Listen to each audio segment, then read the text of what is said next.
एक गांव में धीरज पाल और गोपाल दास नाम के दो किसान रहते थे।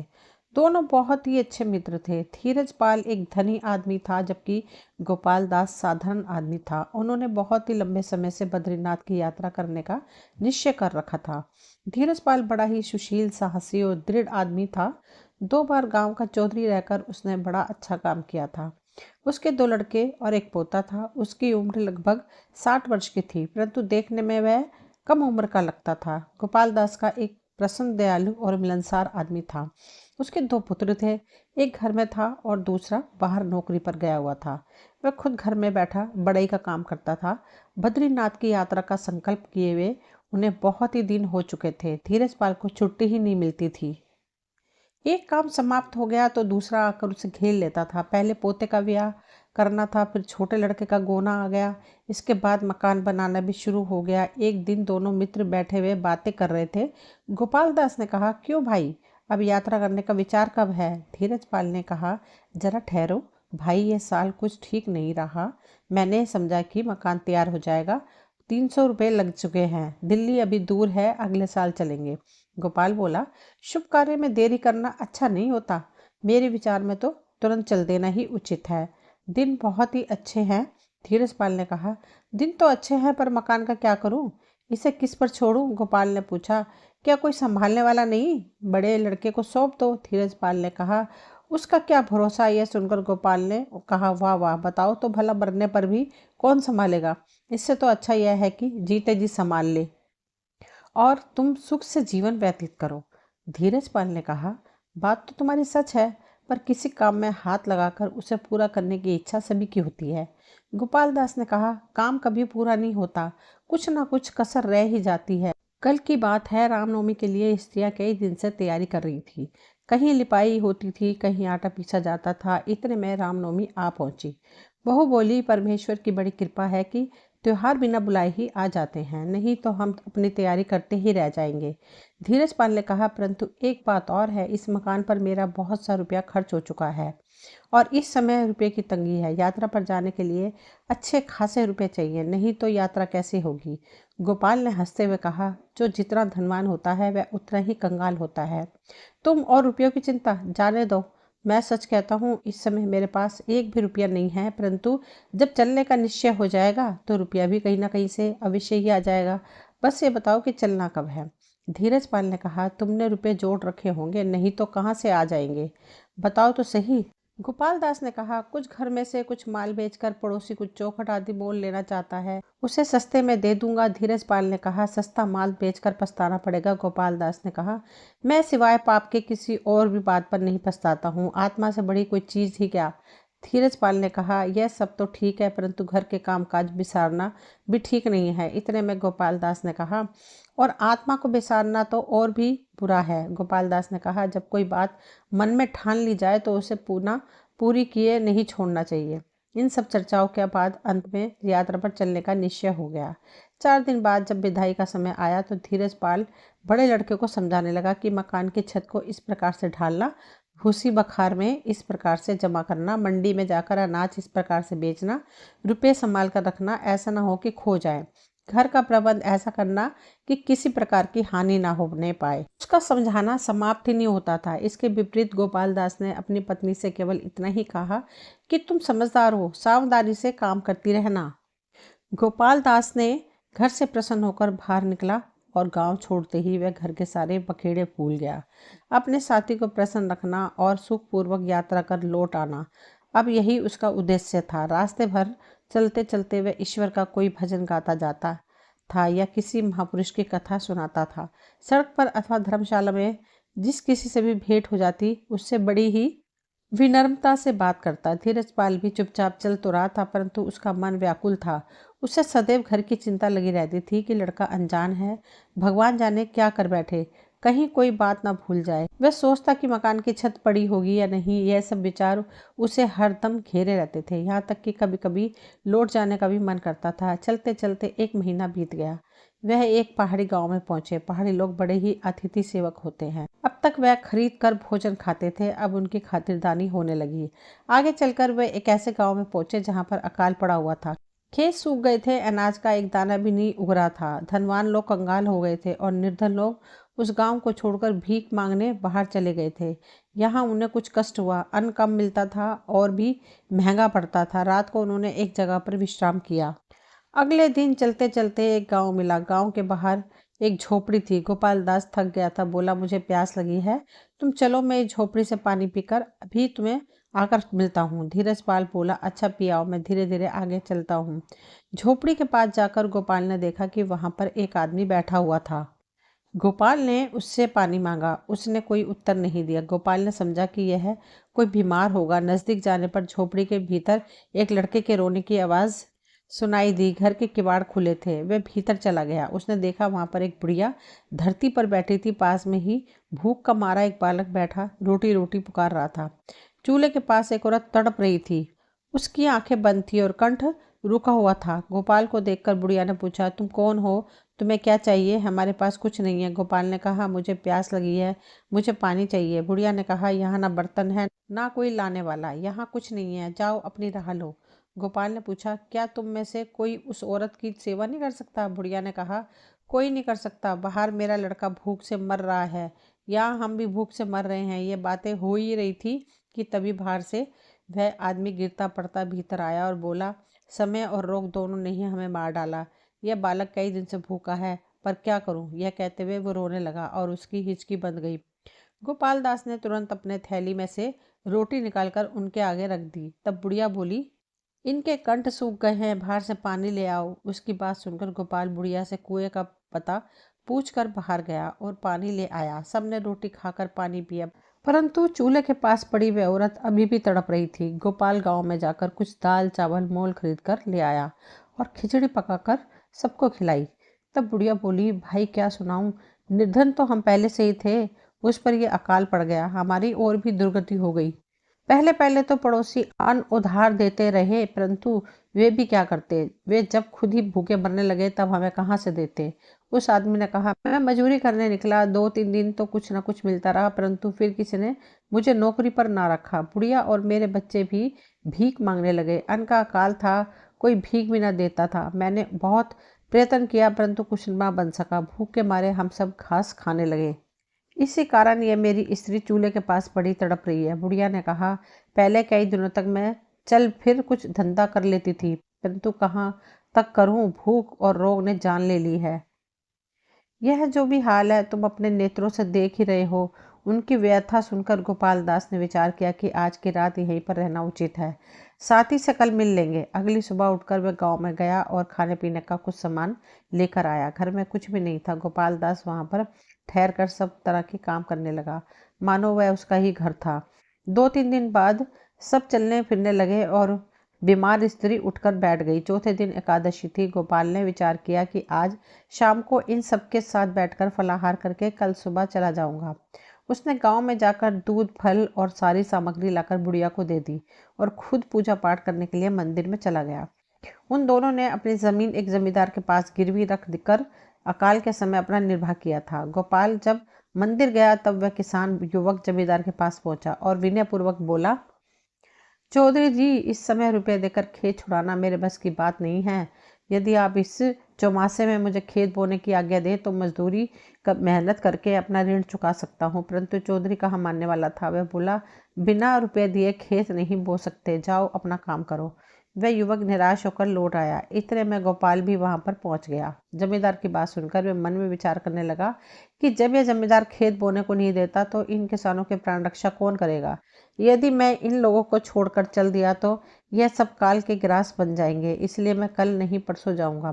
गोपाल दास अब बड़ी ही दुविधा में पड़ गया था।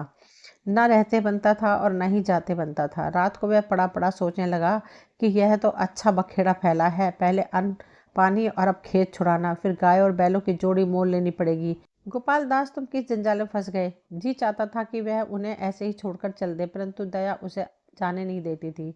सोचते सोचते उसकी आंख लग गई। सपने में उसने देखा कि वह जाना चाहता है, पर किसी ने उसे पकड़ लिया है। देखा तो वही बालक रोटी मांग रहा था। उसके बाद गोपाल दास तुरंत उठकर बैठ गया और मन ही मन कहने लगा, नहीं नहीं, मैं नहीं जा सकता। यह सपना नहीं, एक शिक्षा थी। मुझे उनका खेत छुड़ाना है, गाय बैल मोल लेनी है और सारा प्रबंध करके ही मैं यहाँ से जाऊँगा। प्रातःकाल उठकर वह जमींदार के पास गया और जो रुपए उसने यात्रा के लिए अपने पास रखे हुए थे उसमें से कुछ रुपए देकर खेत छुड़वाया। उसके बाद एक किसान से एक गाय और 2 बैल खरीद लिए। जब वह लौट रहा था तो रास्ते में औरतें बातें कर रही थी। वो बोली, बहन, पहले तो हम इसे साधारण मनुष्य समझते थे। वह केवल पानी पीने आया था, परंतु अब सुना है कि खेत छुड़वाने और गाय मोल लेने आया है। ऐसे महात्मा के दर्शन जरूर करने चाहिए। गोपाल दास अपनी स्तुति सुनकर वहां से टल गया। झोपड़ी में पहुंचा तो उस किसान युवक ने पूछा, यह सब कहाँ से लाए हो? गोपाल दास ने कहा कि एक किसान से बड़े ही सस्ते में मिल गए। जाओ, इन्हें पशुशाला में बांध कर आओ और इनके आगे कुछ भूसा डाल दो। उस रात जब वे सब लोग सो गए तो गोपाल दास चुपके से उठा और घर से बाहर निकलकर बद्रीनाथ की राह पकड़ ली। 13 मील चलकर गोपाल दास एक वृक्ष के नीचे बैठा। उसने अपना बटुआ निकाला और रुपए गिनने लगा। उसके रुपए लगभग खत्म ही हो चुके थे और बहुत ही थोड़े से पैसे बाकी थे। उसने सोचा, इतने रुपए में बद्रीनाथ पहुंचना असंभव है। भीख मांगना मेरे बस की बात नहीं है। मैं नहीं चाहता तो कोई बात नहीं, मेरा साथी धीरज पाल वहां पर अवश्य पहुंच जाएगा और मुझे आशा है कि वे मेरे नाम से भी कुछ ना कुछ चढ़ावा अवश्य दे ही देगा। मैं तो अभी इस जीवन में यात्रा करने का संकल्प पूरा नहीं कर सकता। जैसी परमात्मा की इच्छा। वह बड़ा ही दयालु है, मुझ जैसे पापी को निसंदेह क्षमा कर देगा। ये विचार करके गांव का चक्कर काटकर ताकि कोई उसे देख न ले, वह घर की ओर लौट पड़ा। अपने गांव में पहुंच जाने पर घर वाले उसे देखकर बहुत ही खुश हुए और पूछने लगे कि लौट क्यों आए। गोपाल दास ने यह उत्तर दिया कि धीरज पाल से साथ छूट गया और रुपए चोरी हो गए, इस कारण लौट के आना पड़ा। घर में सब कुछ ठीक ठाक था, कोई भी कष्ट नहीं था। गोपाल दास के वापसी की बात सुनकर धीरज पाल के घर वाले उससे पूछने लगे कि धीरज पाल को कहाँ पर छोड़ आए। तब गोपाल दास ने बताया कि मैं उससे बद्रीनाथ पहुंचने से पहले ही 3 दिन पहले ही बिछड़ गया था। मेरा रुपया किसी ने चुरा लिया। बद्रीनाथ जाना असंभव था, इसलिए मुझे लौटना पड़ा। सब लोग गोपाल दास की बुद्धि पर हंसने लगे कि वह बद्रीनाथ पहुंचकर नहीं जा सका। सब लोग गोपाल दास की बुद्धि पर हंसने लगे कि वह बद्रीनाथ पहुंच ही नहीं सका और रास्ते में अपने रुपए खोकर वापस आ गया। गोपाल दास घर के धंधों में लग गया। बात आई गई हो गई। अब दूसरी तरफ का हाल सुनिए। गोपाल दास जब पानी पीने चला गया तब थोड़ी दूर जाकर धीरज पाल बैठ गया और अपने साथी की राह देखने लगा। शाम हो चुकी थी परंतु गोपाल दास वापस ना आया। तब धीरज ने सोचा कि साथी वापस क्यों नहीं आया। मेरी आंख लग गई थी, कहीं वह आगे ना निकल गया हो। यहाँ से जाता तो जरूर दिखाई देता। पीछे लौट कर देखूं, परंतु कहीं वह आगे ना चला जाए, फिर तो मिलना असंभव हो जाएगा। आगे ही चलता हूँ, रात को किसी यात्री शिविर में अवश्य भेंट होगी। रास्ते में धीरज पाल ने कई लोगों से पूछा कि तुमने कोई नाटा और सांवले रंग का आदमी देखा है, परंतु कुछ पता न चल सका। रात को यात्री शिविर में पहुंचने पर भी गोपाल से भेंट नहीं हो पाई। अगले दिन यह विचार करके वह देवप्रयाग में अवश्य मिल जाएगा। वह आगे चल दिया। रास्ते में धीरज को एक साधु मिला। वह जगन्नाथ की यात्रा करके आया था, अब बद्रीनाथ के दर्शन करने जा रहा था। रात को यात्री शिविर में से दोनों एक साथ ही रहे और फिर एक साथ यात्रा करने लगे। देवप्रयाग में पहुंचकर धीरज ने गोपाल के विषय में काफी लोगों से पूछा, परंतु कुछ पता न लगा। यहाँ सब यात्री एकत्र हो गए। देवप्रयाग से आगे चलकर सब लोग रात को फिर से एक शिविर में ठहरे। वहां मूसलाधार बारिश होने लगी। बिजली की कड़क और बादल की गरज से सब काम गए। सारी रात जागते जागते कटी त्राई त्राई करते दिन निकला। अतः मैं दोपहर के समय सब लोग बद्रीनाथ पहुंचे। दूसरे दिन प्रातःकाल उठकर सब लोग दर्शन करने के लिए गए। तब साधु बोला कि मेरा तो किसी ने बटुआ निकाल लिया है। धीरज के मन में यह पाप उत्पन्न हुआ कि एक साधु झूठा है, किसी ने इसका रुपया नहीं चुराया, इसके पास तो रुपया था ही नहीं। लेकिन तुरंत ही उसको पछतावा हुआ कि किसी आदमी के विषय में ऐसी कल्पना करना महापाप है। उसने अपने मन को बहुत समझाया, परंतु उसका ध्यान साधु में ही लगा रहा। ऐसे पवित्र स्थान में आने पर भी उसकी चित्त की मलिनता दूर नहीं हुई। इतने में आरती का घंटा बजा। दोनों लोग मंदिर में चले गए। भीड़ बहुत ही ज्यादा थी। धीरज पाल आंखें बंद करके भगवान की स्तुति करने लगा, परंतु उसका हाथ बटुए पर था, क्योंकि साधु का बटुआ खो जाने से उसे अपने बटुए की चिंता लगी हुई थी। आरती समाप्त होने के बाद नेत्र खोलकर धीरज पाल सब भगवान के दर्शन करने लगा। तब वह क्या देखता है कि मूर्ति के सामने गोपाल खड़ा है। उसने सोचा यह गोपाल है, फिर सोचा नहीं नहीं, गोपाल यहाँ पर कैसे पहुंच सकता है। सारे रास्ते तो मैं उसे ढूंढता हुआ आया हूँ, परंतु उसने दोबारा से देखा तो वो गोपाल ही था। उसे विश्वास हो गया कि गोपाल यहाँ पर पहले ही पहुंच चुका है। शायद वह किसी दूसरे रास्ते से यहाँ पर आया हो। चलो अच्छा हुआ, मेरा मित्र तो मिल गया। आरती हो गई, यात्री बाहर निकलने लगे। धीरज का हाथ अपने बटुए पर ही था कि कोई उसे चुरा न ले। वह गोपाल को खोजने लगा पर उसका कहीं पता न चला। दूसरे दिन प्रातःकाल मंदिर में जाने पर धीरज ने फिर से देखा कि गोपाल हाथ जोड़े भगवान के सामने खड़ा था। वह चाहता था कि आगे बढ़कर गोपाल को पकड़ ले, परंतु जैसे ही वह आगे बढ़ता गोपाल गायब हो जाता। तीसरे दिन भी धीरज को यही दृश्य दिखाई दिया। उसने विचार किया कि चलकर मंदिर के द्वार पर खड़ा हो जाता हूँ। जब सब यात्री वहीं से निकलेंगे तब वह भी गोपाल को भी पकड़ लेगा। उसने ऐसे ही किया, लेकिन सब यात्री निकल गए। गोपाल का कहीं पता न चला। एक सप्ताह बद्रीनाथ में रहने के बाद अब धीरज पाल घर की तरफ लौट पड़ा। रास्ते पर चलते हुए धीरज पाल के मन में वही पुराने घर के झमेले बार बार आने लगे। वह सोचने लगा, साल भर का समय बहुत होता है, इतने दिनों में घर की दशा न जाने क्या हो गई। कौन जाने लड़के ने घर में क्या छोड़ा हो, फसल कैसी होगी, पशुओं का न जाने क्या हाल होगा। चलते चलते धीरज पाल जब उस झोपड़ी के पास पहुंचा जहां गोपाल ने पानी पिया था तो वह भीतर गया। एक लड़की ने आकर उससे कहा, बाबा भीतर चलो। धीरज अभी कुछ सोच ही रहा था कि भीतर से एक स्त्री की आवाज आई, महाशय भोजन करके यात्री को यही विश्राम कीजिए, कल चले जाना। वह अंदर चला गया और सोचने लगा कि गोपाल यही पानी पीने आया था, शायद इन लोगों से उसके बारे में कुछ पता चल जाए। उस औरत ने धीरज पाल के हाथ पैर धुलवाकर भोजन परोस दिया। धीरज पाल उसको आशीष देने लगा। वह स्त्री बोली, दादा हम अतिथि सेवा क्या जाने, यह सब तो हमें एक यात्री ने सिखाया था। हम लोग तो परमात्मा को भूल गए थे, हमारी यह दशा हो गई थी। अगर वह यात्री ना आता तो हम सबके सब मर जाते। वह यहाँ पानी पीने आया था और हमारी दुर्दशा देखकर वह भी यहीं ठहर गया। हमारा खेत गिरवी रखा था, उसको छुड़ाया गया, बैल मोल लेकर दिए, सारी सामग्री जुटाकर एक दिन न जाने कहाँ चला गया। इतने में एक बुढ़िया आई और यह बात सुनकर कहने लगी, वो मनुष्य नहीं था, साक्षात देवता था। उसने हम सब पर दया की और हमारा उद्धार कर दिया, नहीं तो हम सब मर गए होते। तो यहाँ पर सिर्फ पानी मांगने आया था। मैंने कहा था जाओ जाओ, यहाँ पानी नहीं है। जब मैं उस बात को याद करती हूँ तो मेरा शरीर कांप जाता है। इस तरह से वह सबके सब गोपाल की चर्चा करने लगे। रात को वो किसान युवक भी आ पहुंचा। वही चर्चा वह भी करने लगा और कहने लगा, निस्संदेह उस यात्री ने हमें जीवन दान दिया है। हम जान गए हैं कि परमेश्वर क्या है और परमेश्वर का परोपकार क्या है। वह हमें पशुओं को मनुष्य बना गया। धीरज पाल ने जब समझा कि बद्रीनाथ के मंदिर में गोपाल के दिखाई देने का क्या रहस्य था, उसे विश्वास हो गया कि गोपाल की यात्रा सफल हो गई है। बेशक गोपाल खुद बद्रीनाथ के मंदिर में नहीं पहुंचा, परंतु उसके किए हुए परोपकार ने उसको भगवान बद्रीनाथ तक पहुंचा दिया और उसकी यात्रा सफल हो गई। कुछ दिन बाद धीरज पाल जब घर पहुंचा तो उसने देखा कि उसका लड़का शराब पीकर मस्त पड़ा था। घर का हाल सब कुछ गड़बड़ था। धीरज पाल अपने लड़के को डांटने लगा। लड़के ने कहा, तो फिर तुम्हारे यात्रा पर जाने के लिए किसने कहा था, तुम यात्रा पर न जाते। इस पर धीरज पाल ने उसके मुंह पर तमाचा मारा। दूसरे दिन धीरज पाल जब चौधरी से मिलने जा रहा था तो रास्ते में गोपाल दास की पत्नी मिल गई।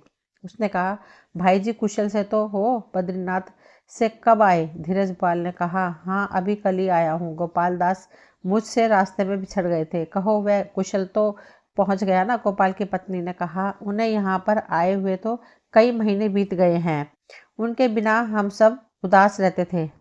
लड़के को तो घर काटने को दौड़ता था। स्वामी बिना घर सूना होता है। धीरज पाल ने पूछा, वो घर पर है या बाहर है। उसने बताया, नहीं घर पर ही है। धीरज पाल भीतर चला गया और गोपाल दास से बोला। गोपाल दास ने उत्तर दिया, राम राम भाई, आओ। भाई कहो, दर्शन कर आए। हाँ भाई कर तो आया हूँ।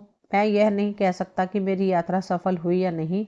लौटते समय मैं उस झोपड़ी में ठहरा था जहाँ तुम पानी पीने गए थे। यह सुनकर गोपाल दास ने बात टाली और धीरज भी चुप हो गया। परंतु धीरज पाल को दृढ़ विश्वास हो गया था कि उत्तम तीर्थ यात्री यही है कि पुरुष जीवन पर्याप्त सभी प्राणियों के साथ प्रेम भाव रखकर सदैव उपकार में तत्पर रहे। परोपकार से बढ़कर कोई तीर्थ नहीं है। वह समझ गया कि गोपाल दास ने परोपकार करके तीर्थ नहीं बल्कि महातीर्थ कर लिया। दोस्तों ये कहानी यहीं तक थी। मुझे उम्मीद है आप सभी को पसंद आई होगी। अगर पसंद आई हो तो प्लीज़ चैनल को सब्सक्राइब करें, वीडियो को लाइक शेयर करें। मिलती हूँ अगली कहानी को लेकर। आपका कहानी सुनने के लिए तहे दिल से धन्यवाद।